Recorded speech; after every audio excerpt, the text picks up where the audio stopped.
మూసి కళ్ళు తెరిచేలోపు వచ్చింది కాదు. ఎందుకు అసూయ అంటే వీళ్ళు అట్లా అభివృద్ధి చెందలేకపోయారు. దేవుని ప్రజలారా, క్రమక్రమంగా యేసు ప్రభు నిన్ను అభివృద్ధి పరుస్తారు. ఆ అభివృద్ధి నిలబడింది.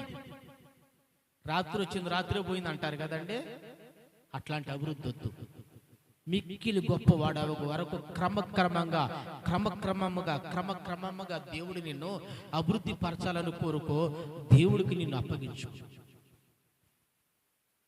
రాత్రికి రాత్రి వాళ్ళను ముంచి వీళ్ళను ముంచి మాయ చేసి మాయ మాటలు చెప్పేసేసి ఉన్న టాలెంట్ అంతా ఉపయోగించి నా అంతటి వాళ్ళు లేడని చెప్పేసి అభివృద్ధి చెందిన అభివృద్ధి ఈరోజు కళ్ళ ముందు కనపడుతుందండి?